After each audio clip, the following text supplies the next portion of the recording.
So now students, finally the Rattrap Peddler was so moved by the humble and polite request of Edla Wilmanson that he had to go to the manor house. He just could not reject her. There was something in her words that that convinced him to go to the manor house. Next day, it is queer that things have gone downhill with him as badly as that, said the daughter. Last night I did not think there was anything about him to show that he had once been an educated man. You must have patience, my little girl, said the father. As soon as he gets clean and dressed up, you will see something totally different. Last night he was naturally embarrassed. The tramp manners will run away from him with the tramp clothes. It will fall away. So finally, the father and the daughter are conversing with each other. The daughter is telling that last night when I saw the man, I could not believe that he had once been your friend, a regimental friend. Then the father told that, wait, my daughter, let him clean himself up. Then he will see totally different a person. Just as he said this, the door opened and the stranger entered. So finally, he was taken for a bath and it was done. He was clean and he was brought in the room while the father and the daughter were conversing with each other. So finally, yes, now he was truly clean and well dressed. The valet had bathed him, cut his hair and shaved him. Moreover, he was dressed in a good-looking suit of clothes which belonged to the ironmaster. He wore a white shirt and a starched collar and whole shoes. But although his guest was now so well groomed, because that is what the ironmaster wanted, to clean him up, to give him a good life and to enjoy a good feast of Christmas with him. But when he was actually thoroughly cleaned, the ironmaster did not seem to be pleased. Why? Let us find it out. He looked at him with puckered brow. Puckered means when the two eyebrows are brought together in the between. And it was easy to understand that when he had seen the strange fellow yesternight in the uncertain reflection from the furnace, he might have made a mistake. But that now, when he stood there in broad daylight, it was impossible to make any mistake about him for an old acquaintance. Acquaintance means somebody we know. What does this mean? He thundered. The ironmaster recognized that this man is not Captain Von Stale, my old regimental comrade, my friend, or even my acquaintance. He is a stranger who pretended, who did not object when I took him as my friend, and who pretended like my friend. So he was very, very angry. What does this mean? The stranger made no attempt to dissimulate. Dissimulate means to elaborate, to tell in detail. He saw at once that the splendor had come to an end. All these things from yesterday was like a dream that came to an end. He was brought to a beautiful house. He was taken as a guest. He was invited for Christmas. He was given a good bath and good food. He was given good dress. So everything was magical to him from yesterday. All this glory, the splendor that he is never ever accustomed to, never ever habituated to. So everything, all this dream came to an end with the revelation that he is not Captain Von Stale as understood by the ironmaster now. It is not my fault, sir. I never pretended to be anything but a poor trader. And I pleaded and begged to be allowed to stay in the forge. But no harm has been done. At worst, I can put on my rags again and go away. So finally, he is trying to, calm down everything, sir. It is not my fault. It was you who taught me to be your old acquaintance. I always wanted to stay back in the forge. But you are the one who convinced me, even sent your daughter and your new suit and everything. So there is still now no harm done. I can just leave with my old clothes and rags again and leave the place. Well, said the ironmaster, hesitating a little, it was not quite honest either. Yes, he is correct. When the ironmaster thought him to be his old friend, he also did not say, I told you he was an opportunist. He is an opportunist. He thought of getting some sympathy and some extra chrono. So that is the reason he never told that he is not his friend. So he told that it is not quite honest either. The ironmaster told, you must admit that I should not be surprised if the sheriff would like to have something to say in the matter. So the ironmaster is now threatening him to call the police, the cop. The tramp took a step forward and struck the table with his fist. Now I am going to tell you, Mr. Ironmaster, he has grown a bit angry and cynical and all bitter. So he's telling, now I'm going to tell you, Mr. Ironmaster, how things are.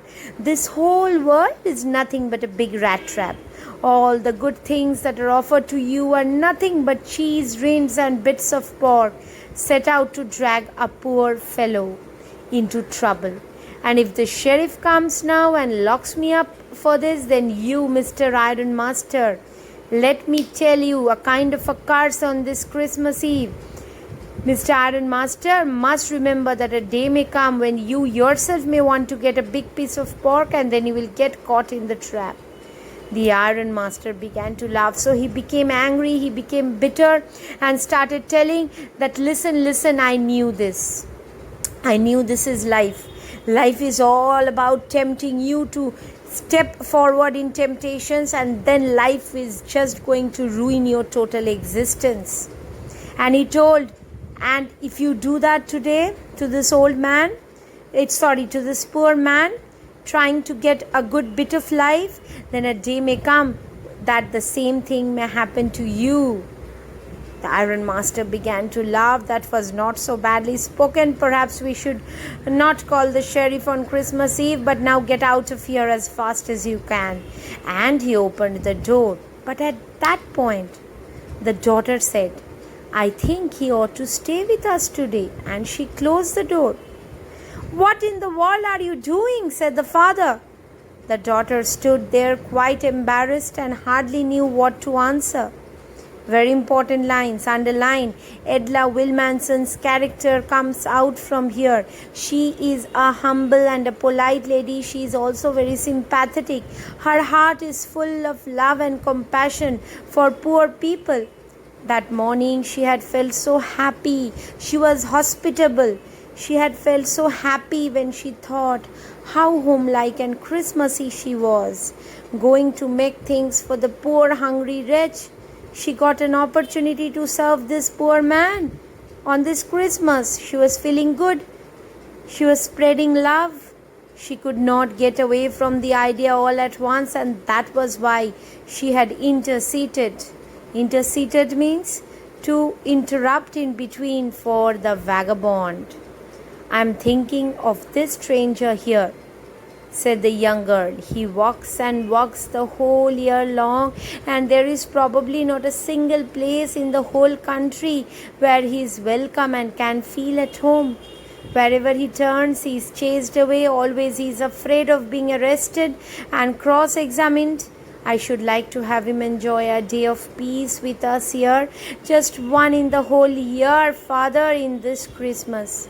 The ironmaster mumbled something in his beard. He could not bring himself to oppose her. So this girl, she was hospitable, she was lovely, her heart was filled with peace and love. And she gave enough reasons. She told, this man works the whole year, and there is not a single place in this whole globe where he is welcomed and loved and given good emotions and feelings. He is chased everywhere and he is always at the gunpoint. So let us be different, Father. Let us at least give this poor man a shelter and happy place, stressless, tensionless place to take rest and enjoy this Christmas, at least one in this year. Now, Father, we can do that. We have that ability.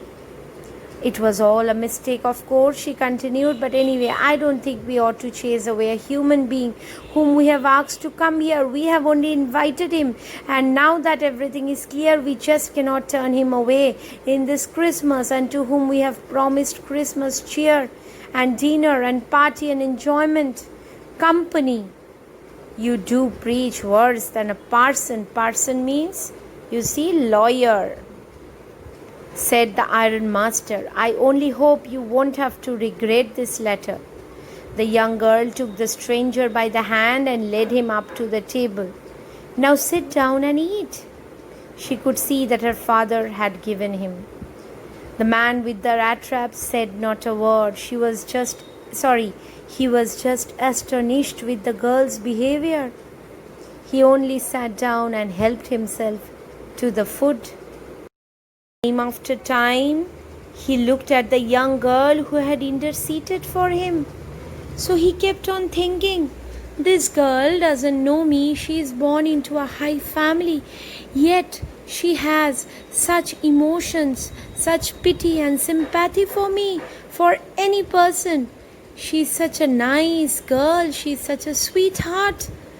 So he kept on thinking whether such kind of people still exist. He could not believe his own fate. Why had she done it? What could the crazy idea be? He is never habituated to get such kind of hospitality anywhere. So he was astonished. After that, Christmas Eve at Ramshaw passed just as it always had. The stranger did not cause any trouble because every time he was sleeping throughout the year, he never got the opportunity to sleep peacefully. The whole forenoon he lay on the sofa in one of the guest rooms and slept at a stretch. At noon they woke him up so that he could have his share of the good Christmas fare. But after that again he slept. It seemed as though for many years he had not been able to sleep as quietly and safely. In the evening, when the Christmas tree was lighted, they woke him up again. And he stood for a while in the drawing room, blinking as though the candlelight hurt him. He had never seen, just so close to him, such beautiful decorations, such beautiful food, such hospitality, such peace, such calmness, such safety. So his eyes were getting blinded by this light. This is significant of the fact that he is so poor, he is so forlorn, that so much light and enjoyment and togetherness was hurting him. But after that he disappeared again. 2 hours later he was aroused once more. He then had to go down into the dining room and eat the Christmas fish and porridge. As soon as they got up from the table, he went around to each one present and said thank you and good night. But when he came to the young girl, she gave him to understand that it was her father's intention that the suit which he wore was to be a Christmas present. He did not have to return it, and if he wanted to spend next Christmas Eve in a place where he could rest in peace and be sure that no evil, no, hankering and no chasing would befall him, he would be welcomed back again. So you see, he went on thanking each and every one, and when he reached the girl gave her more presents. What were the presents? His invitation for the next year and the next year and all the coming years when he would feel alone. And if he wants to enjoy Christmas, he is always welcomed. And the other present, he can keep the fur coat, he can keep the coat. The man with the rat traps did not answer anything. He did not have anything to say. He was just stupefied with the fact that a man like him can be somebody's guest, can be treated with such goodness and love. He only stared in amazement at the young girl in boundless, limitless surprise. The next morning, the ironmaster and his daughter got up in good season. Next day was Christmas, to go to the early Christmas service. Their guest was still asleep and they did not disturb him. When at about 10 o'clock they drove back, the young girl was very dejected and sad. Why? Because at the church she had learned about the old crofters of the ironworks had been robbed by a man who went around selling rat traps. So this girl was feeling sad that I gave so much love. I spread so much love to this man. And this is the reward. Not the reward exactly. I gave him so much love, but it's not worth it. My father was correct. It is not good to spread love to everyone, to spread compassion and pity to everyone. She was feeling sad at her hamartia, at her judgmental error, at the thought that she really might be wrong to send love to somebody in the hope of getting something good in return. No, everybody is not that good in this universe. Yes, that was a fine fellow you let into the house. I only wonder how many silver spoons are left in the cupboard by this time. The father is now judgmental and, very hesitant that whether some things are also stolen from their house.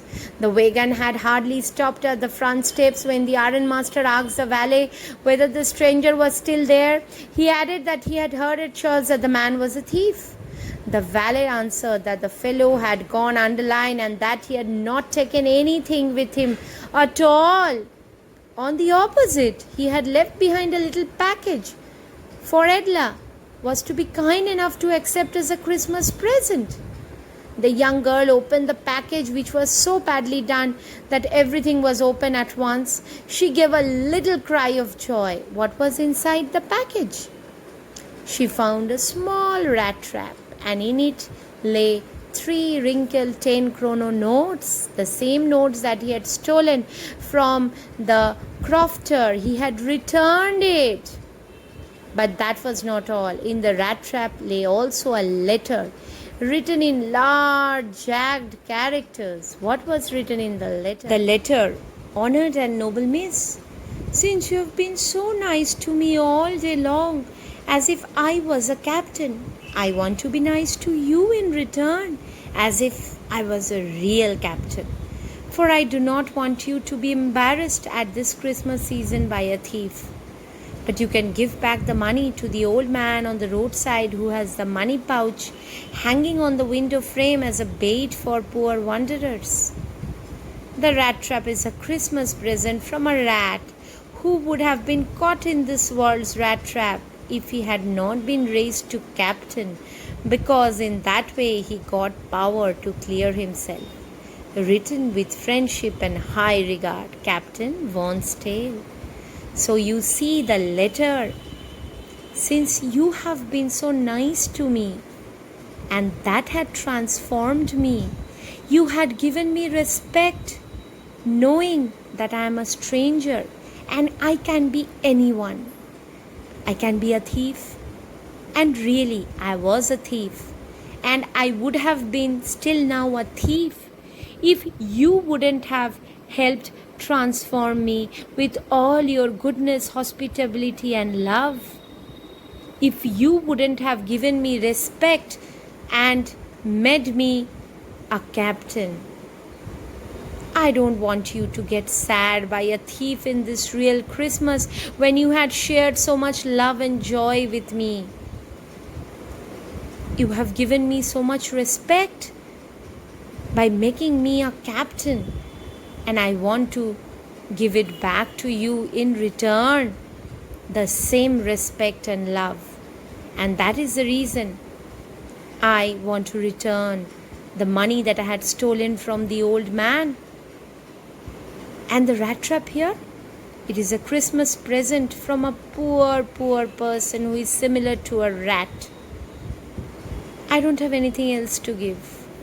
This rat trap is a present from a very petty person similar to a rat, who have been caught in this world's temptation of materialistic benefits if he had not been given the respect of a captain and loved by you so dearly. You had spread love, and that is the reason I am trapped with the love and compassion, and not trapped with the hankering for material benefits, for materialistic things and luxuries. I am trapped by your hospitality, sympathy, goodness, and love, and I am not trapped by the temptation of materialistic things. Thank you so much. Your Captain Von Stale, and not a thief. So you see, the message is clear. You give respect, you get respect. And respect, love, sympathy, compassion, and chance. Giving a chance along with respect, love, compassion, and empathy can change hardest of the hearts, can transform many people from bad to good. Like the thief, the stranger, the vagabond, the ragamuffin who turned into a very noble man. How? By the love given by Edla Wilmanson, by the compassion, by the pity given. So let us have a quick characteristic, sketch of the Rattrap Peddler. He was a poor vagabond. He did not have a permanent home. He wore shabby rag clothes. That proves that he was a poor fellow.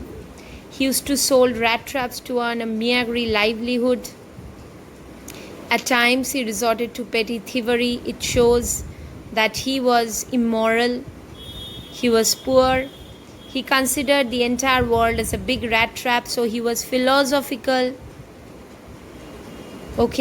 Philosophizes people's existence in the rat trap. He knew that life is full of temptations, yet he gave to temptation, but at last he cleared himself out of that. He himself got trapped in this rat trap when he stole 30 krona of the old crofter. There was some goodness left in him that brought to surface by kind Edla. At the end, he transformed himself and returned the stolen money to the crofter through Edla. Gives back what he gets, the respect, the love, the compassion. And here, the title of the story, The Rat Trap. Here actually, rat trap is a metaphor, is significant to highlight human predicament. Just as a rat is fooled by a bait and gets trapped, human beings are likely to fall into the trap of materialistic benefits and temptations. So rat trap is a metaphor of human predicament, human nature to get tempted to materialistic benefits. That's why the story is The Rat Trap, because it speaks about human predicament, human nature. And at last also, it is significant, the title. Why? Because the man got trapped not by materialistic benefits, the rat trap of materialistic benefits, but the rat trap of love, care, sympathy, and respect, kindness. And let us have a look at our Iron Master. He's rich, he's the owner, he's strict, he's ambitious, he's serious, he's kind-hearted and friendly, he's not very observant, not a good judge of character. And he did not insult him because of his worn-out condition. He took him to his own house. When he realized his mistake, he was angry. But he's a good man and he loves his daughter. He listened to him. He behaved nicely. And about Edla Wilmanson, I'll give you a character sketch of Edla Wilmanson. She is kind, she is benevolent, she is unique from most of the people of our world. She is loving, she is compassionate, she is kind. She can give love. She is very observant. She understood the very first time she saw the man and the fear in his face that he either must have been a robber or a thief or he is escaping police. So that is all for the story. I hope students, you people have understood the way I have taught you line by line, but still go through the textbook by yourself. Thank you so much. Stay safe. Bye-bye and take care.